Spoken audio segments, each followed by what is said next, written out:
औज़ुबिल्लाहिमिनश्शैतानिर्रजीम बिस्मिल्लाहिर्रहमानिर्रहीम अस्सलामु अलैकुम। आज की गुफ्तगू का अनवान इमाम ज़माना अजल अल्लाह ताला फ़रजुल शरीफ से मुलाकात का है। इससे पहले इमाम ज़माना अलैहिस्सलातु वस्सलाम से मुलाकात का एक वाक़या आपके सामने मैं पेश कर चुका हूँ और आज ये दूसरा वाक़या है। मकतब अहले बैत अलैहिस्सलातु वस्सलाम के मारूफ किताब मसाइल अल-शिया के मुसन्नफ़ आलम जलील क़दर इल्लामा अल-शेख हुर्र अमली रहमतुल्लाह अलैह किताब अस्सबात अल-हदात में लिखते हैं, ज़माने बचपन में जब मेरी उम्र 10 साल थी तो ऐसी शदीद बीमारी में मुब्तला हो गया कि तबीब मेरे इलाज से आजिज़ आ गए। मेरे ख़ानदान वाले मेरे इर्द गिर्द जमा हो गए और इन्हें मेरे मरने पर यकीन हो गया, लिहाजा वो रो रहे थे। उस रात मैंने जनाब पैगम्बर इस्लाम मोहम्मद मुस्तफ़ा सल्लल्लाहु अलैहि वसल्लम और 12 अइम्मा ताहिरीन अलैहिस्सलातु वस्सलाम को देखा कि मेरे इर्द गिर्द तशरीफ़ फरमा थे। मैंने उनकी खिदमत में सलाम अर्ज़ किया और सबसे मुसाफ़ा करना शुरू कर दिया।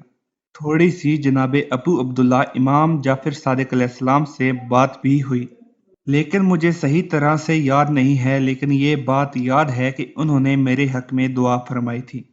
जब मैं मुसाफ़ा करते हुए इमाम ज़माना अजल अल्लाह ताला फ़रज शरीफ की खिदमत में पहुँचा और उनसे मुसाफ़ा किया तो मैं रो पड़ा और अर्ज़ किया, ए मेरे आका मौला, मुझे डर है कि इसी बीमारी की हालत में मैं मर जाऊँगा और इल्म की तहसील और इस पर अमल की सआदत ना हासिल होगी। तो उन्होंने फरमाया, ना डरो, तुम्हें ऐसी हालत में मर्ज में मौत नहीं आएगी। अल्लाह ताला तुम्हें शिफा देगा और लंबी उम्र पाओगे। फिर उनके मुबारक हाथ में एक पानी का बर्तन था, वो उन्होंने मुझे दिया और मैंने उसमें कुछ पानी पिया और फौरन मुझे शिफा हो गई।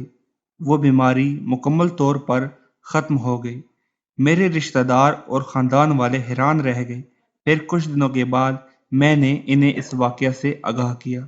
नाज़रीन व सामईन, ये इमाम ज़माना अलैहिस्सलातु वस्सलाम से मुलाकात का एक मुख्तसर वाक़या आपके सामने पेश किया और इसका हवाला, जैसा कि मैंने बयान किया, वसाइल अल-शिया की मुसन्नफ़ आलम जलील क़दर अल-शेख हुर्र अमली रहमतुल्लाह अलैह की किताब अल-सबात हदात में ये वाक़या मौजूद है।